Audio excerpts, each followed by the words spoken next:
welcome to Tune of the Month and happy February. I'm Mari Black, and this month I have for you a wonderful old-time tune. This is called Big Scioty. It's super famous and popular. It's attributed back to the playing of West Virginia fiddler Burl Hammonds.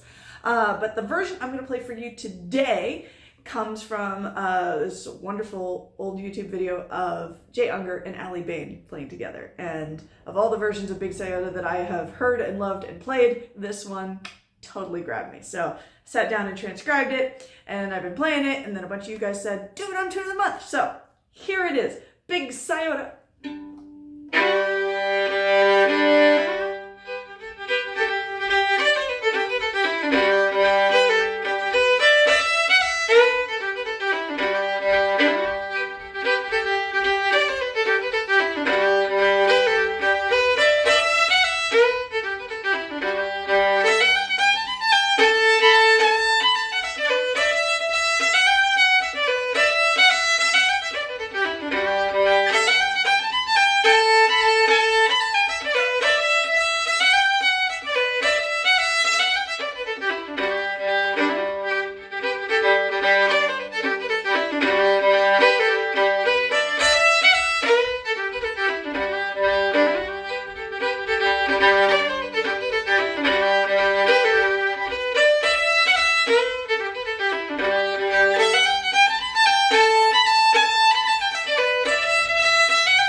There it is. All right. If you're just listening, thanks for stopping by as always. And if you're ready to learn it, well, you're probably already sitting there with your instrument going, come on, let's get on with it. So let's do it. Okay. So this has a lot of the old time style markers that we've discussed in past Tune of the Months. A lot of those rocking bows across the string, the syncopation rhythm, da da ga da da da ba da ba dum. Those things that we think of as being like essentially old time sound. So it's a really friendly tune to learn, putting all those elements together. We're in G major, if you haven't figured that already, 1 sharp. And I'm going to play the A section on the slower side. It's one of those things where if I take out all the double stops and bowings and things like that to make it just the pure melody, it doesn't sound like Big Scioty anymore. So I'm going to leave a bunch of them in. We're just going to learn it as a part of the tune. But I'll simplify a little bit so you can focus in on that melody. All right, see how much you can pick up. 2 A's. 1, 2, 3.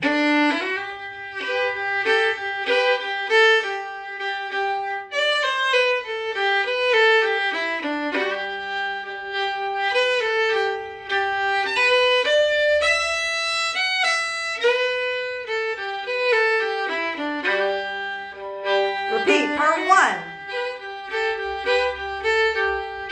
Part 2. Variation. Ending. Yeah, you heard me calling off those mini sections there, which we've done in so many tunes of the month, and I hope you've done in many other tunes in the rest of your life. Within the A section, 4 phrases, part 1. Part 2 answers. Usually part 1 comes back. This part 1 is a variation, and then we have a little ending. So it's very quick learn. Let's do it. So I have in my part 1, by the way, if you want to just go ahead and learn that A section by rewinding the video and playing with me slowly, that's the best way to do it.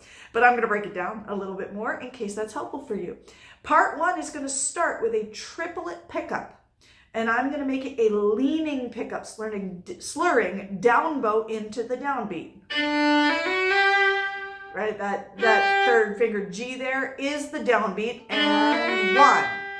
And I'm slurring the whole thing down bow. The triplet goes up the scale. Ready? 1, 2, 3. Now.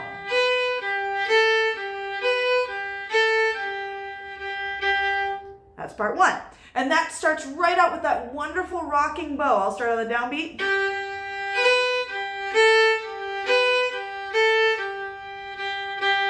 So to make that work well, I'm leaving my third finger G down on the string the whole time.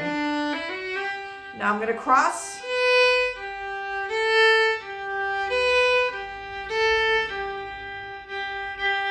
Now, part of the reason I need to leave that third finger down is because I keep coming back to it. The other reason is when we play this with an old time accent, we're not going to cross the string cleanly. We're actually going to keep it a double stop. You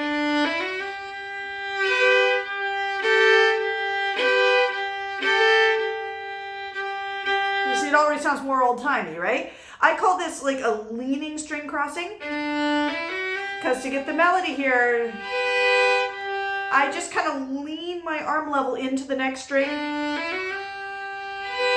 pick up that melody note, then I release it. Lean, release, lean, release.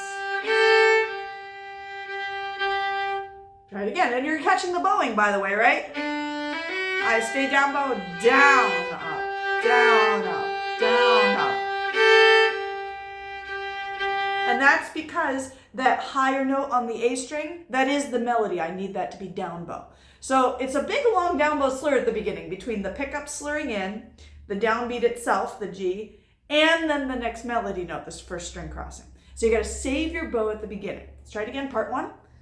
1, 2, 3, pickups. Down, down, lean, release, lean, release. Try it again. 2, 3.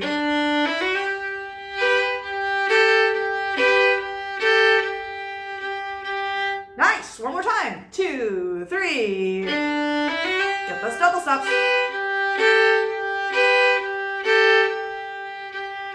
Good. If you want some more repetitions, just rewind the video. We can practice together as much as you like. But for real time right now, I'm going on to the part 2. I've just landed up bow, and I'm ready for another leaning pickup, slurring 2 pickups down bow into the downbeat.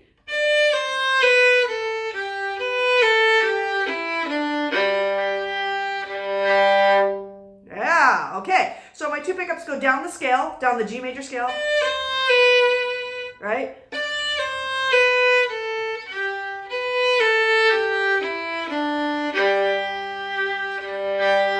So these are all bowing gestures that we've done in past tunes of the month. So if you want to break down the hook 3 bowing, which we're about to use, and the rocking bow scoops at the end, that wonderful gesture, we've done it in great detail in past old time tunes of the month.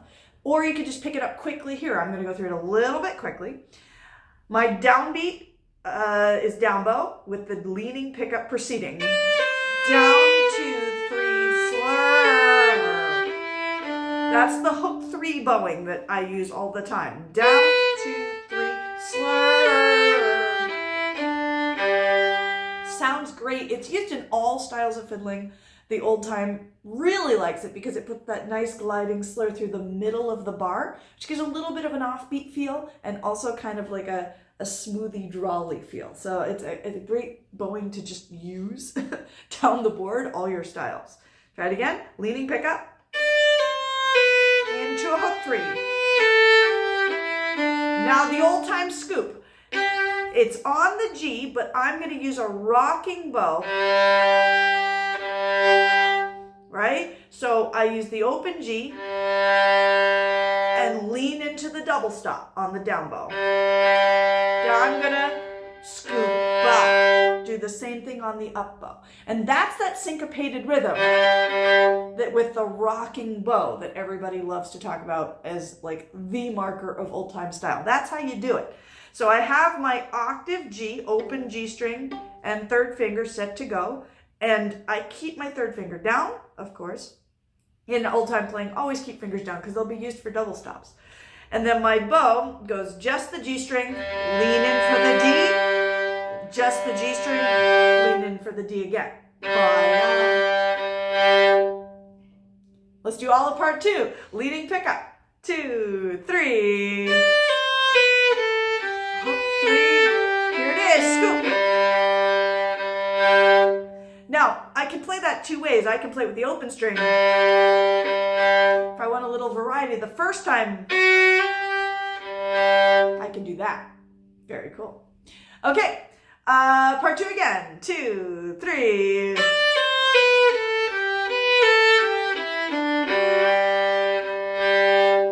Good. Any more repetitions? Go ahead and rewind. I'm going on. Now this is where part 1 would usually come back, but we're going to do a variation. Looks like this. 2 pickups, we'll slur down bow, again a leaning pickup.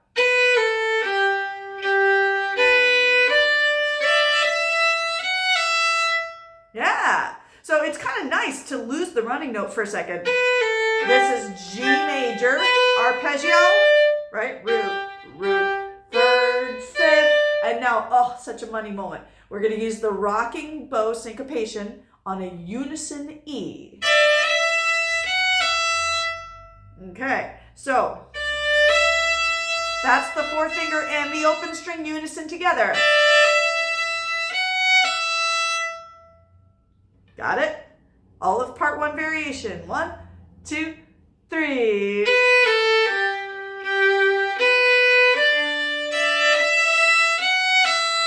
Yeah! And now we need an ending. I'm going to start down bow. This is a anticipated downbeat. So for 1,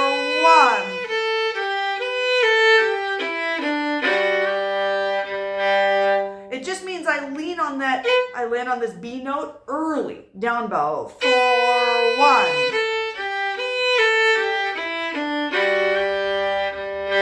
And you notice it's the same G rocking bow syncopation with that scoop at the end, right?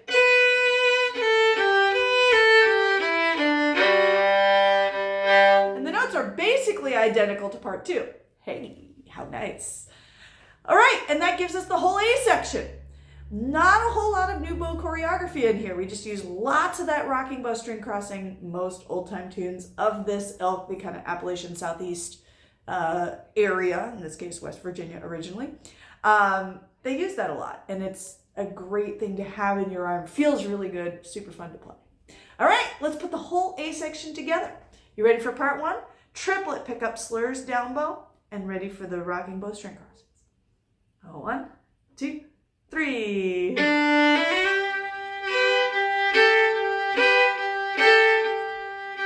Part 2. Sync up. Variation. G major and anticipate. Good, repeat.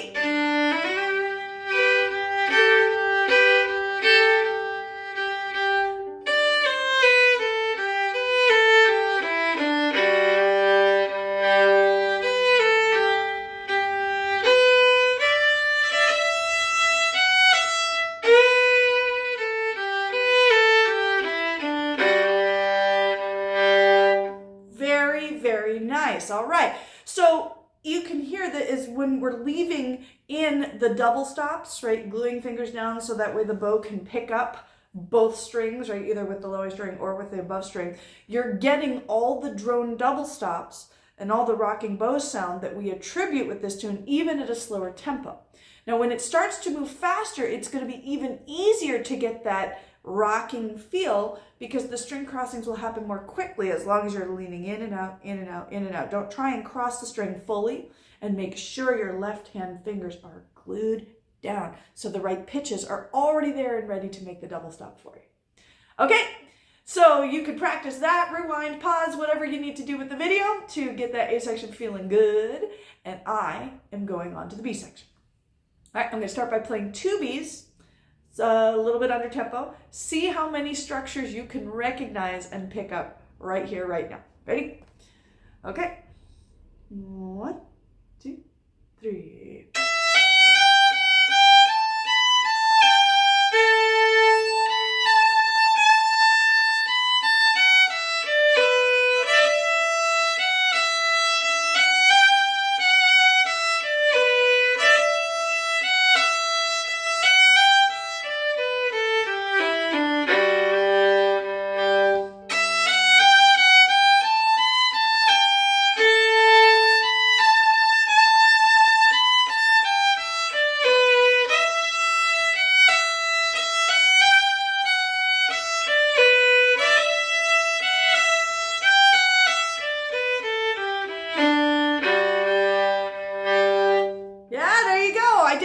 that last ending part slightly differently. This is a tune that gets improvised on a lot. So if you change that very last ending a tiny bit, it's not the end of the world. It should just be a descending G major something or other. We'll get there. Okay, good. So did you pick out the parts? I didn't call them off this time. Part 1, part 2, part 1 again ending, because I hope that you're starting to hear that. But let's break it down even more. Here's the first part, part 1. Again, leaning pickups. Notice they're everywhere. The down bow slur into the downbeat pickups. I call them leaning because they have this whoosh kind of feel to them. All right, great to use in all styles. All right, so I'm up on the E string. 1, 2, 3.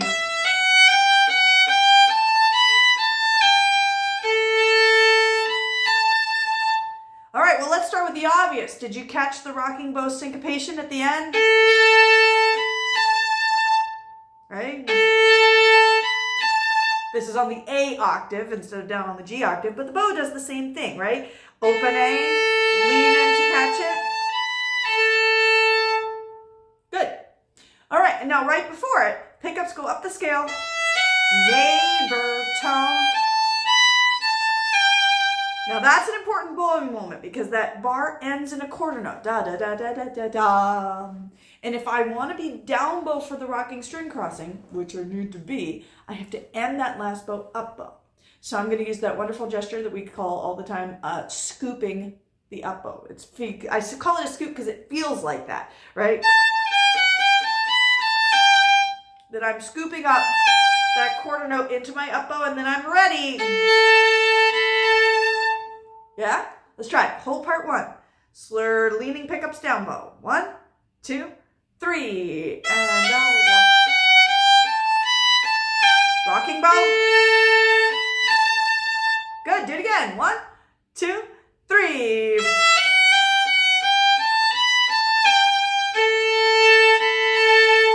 Nice. One more time. 2, 3.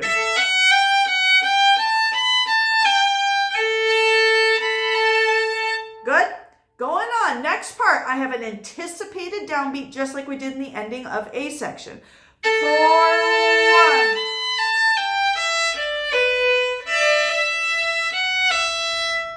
All right. Did you catch that exact same unison syncopation rocking bow that we had in the A section with your 4th finger and open string? Right before it, downbeat. There's another scoop, right? So down 1, slur, down scoop.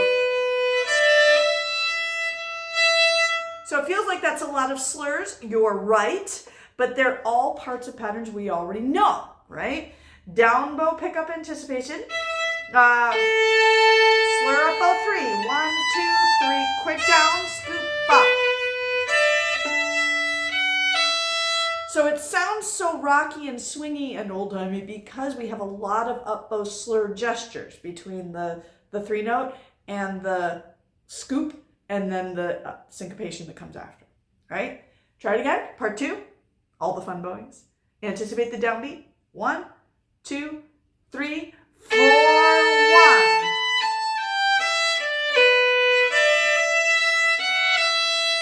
Good. Try it again. 1, 2, 3. 4, 1.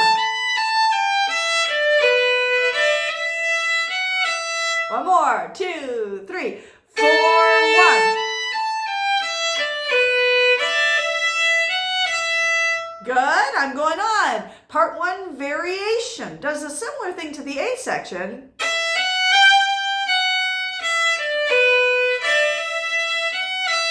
Right? In that it does the quarter notes. Gosh, they're so hip. 2 pickups are leaning up the scale.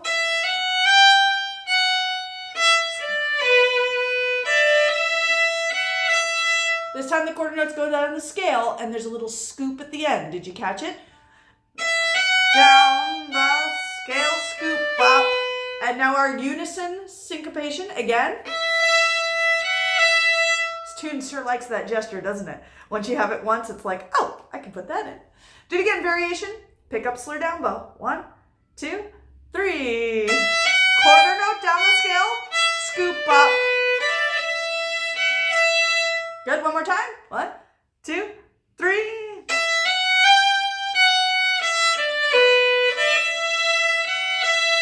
Good. And then the very ending. Pickups, leaning down bow again, up the scale.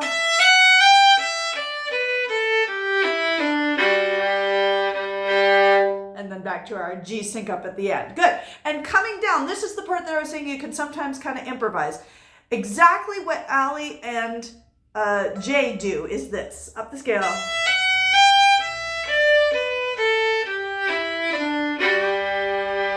So it's basically a G major arpeggio, but filled in with the 6th.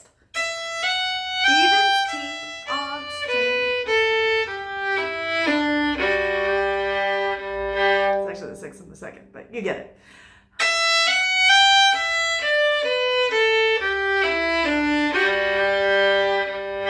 And it's mostly separate bows, right? I slur my pickups. Separate, separate, and here 1 plus 3 slur. Yeah, they have a little 1 plus 3 there at the end. And that 3-note slur, what it does is really lead you in to the last syncopation rocking bow of the tune. So it's a really nice addition. You could play that all separate bow. But it sounds kind of ordinary compared to... It gives that little bit of a whoosh feel. Try the ending one more time. 1, 2, 3.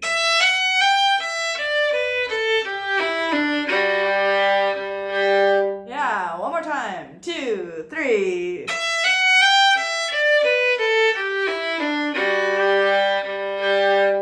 Woo! All right, and that's the whole B section. Ready to put it all together? 1, 2, 3, leading pickups. Neighbor, tone, scoop up, sync up. Anticipation.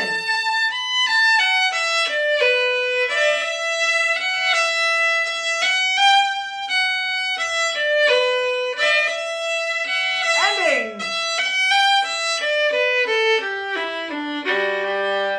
Good again, part 1. Part 2, 1. Variation, quarter. Ending.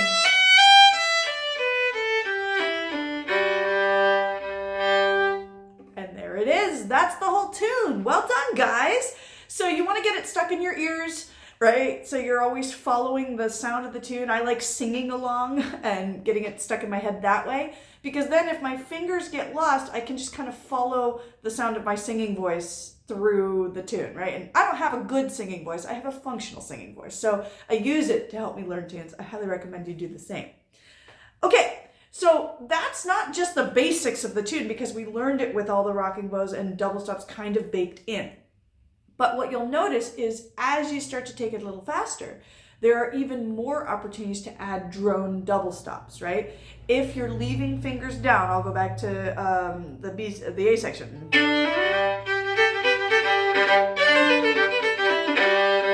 Notice how I'm just kind of picking up some open strings. We've done this in past tunes of the month, but basically I pick up whichever open string sounds good with the chord. In this case, the G string can handle the beginning. And there too, here, D string, and then G string.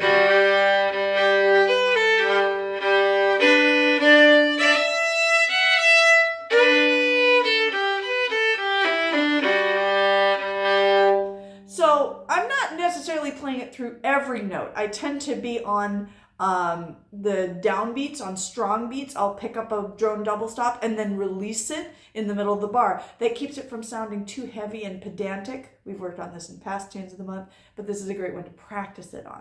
All right, B section.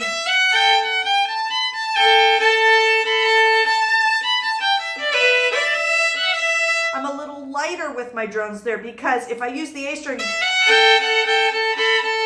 you know how that kind of clashes? It's because it's on a G major chord and the A doesn't belong there. if I want a double stop, I'd need to add a finger, right?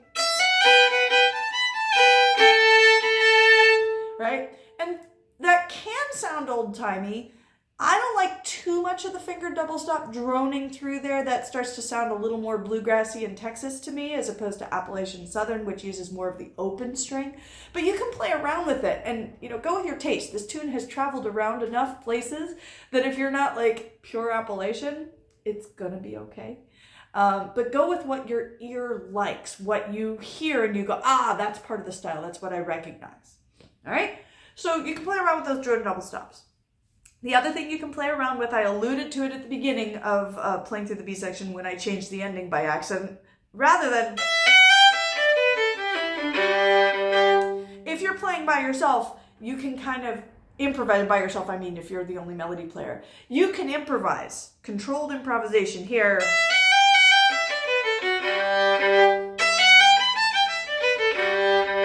Now, all I'm doing is playing any sort of G major arpeggio and scale fill-in that gets me from this G to here, right? So, Ali Bain and J. Ungar do downward. That line is always falling, right? But if you wanted, I do things like, oh, what if I started with a neighbor tone? Neighbor tone. Now I gotta figure out how to get down quickly, right? And I did one where it's like, well, what if I went up to the high B? That wasn't so good. And the one that wasn't so good, I played outside the G major arpeggio, and it sounds much better if I stay with the G major arpeggio. So how I do that kind of controlled improvisation, which is very much in the style, is I think about a figure that I want to highlight. Like, what if I did a neighbor tone? What if I went up to the next chord tone? What if I fell right down the arpeggio? And then whatever's left over, however many notes I have left, I'm going to try to play those on a G major arpeggio, targeting landing on the root in time for that. All right, so you can kind of just count 1, 2, 3, 4, 1. And you play whatever you have to get yourself to on time. Okay? And we've played around with this in past tunes of the month. That is a great place to do it in Big Sciota, because you're done with the tune. You have nothing else to remember until you repeat back to whatever section. And it's so friendly G major.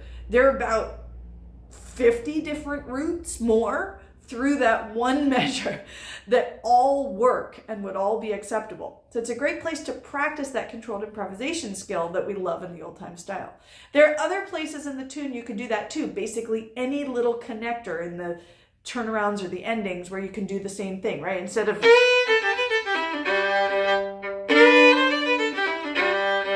right? You can do any of those things. I find that last ending to be the friendliest because it's the most fun to go, you're filling in from the high G to the low G. But you can play around with it, and I highly recommend that you do. All right, is that enough to play with already? A lot of skills in here. The rocking bows, the double stops, the idiomatic old-time bowing patterns, and then adding more drones as you go quicker. And if that's not enough for you, start the controlled improvisation. That is an infinite, bottomless well playground of possibility. All right, so I hope you had fun with Big Sciota, that you can try these ideas out on this tune, but more importantly, take them to other tunes that you like to play and see what you can do with them. As always, if you'd like to see sheet music for this and any future tunes of the month, make sure that you're subscribed to my email newsletter. That's how I stay in touch with you guys who are diehard tunesters, and my special gift to you guys every month is that with my monthly email newsletter, I include the sheet music for the current tune of the month. So if you're already subscribed, you already have Big Sciota in your inbox waiting for you. And if you haven't subscribed yet, go to my website, www.mariblack.com. Hit subscribe and you'll have all future tunes of the month coming to your inbox as well. All right, guys, it's been fun. Come back next month. We'll do more tunes.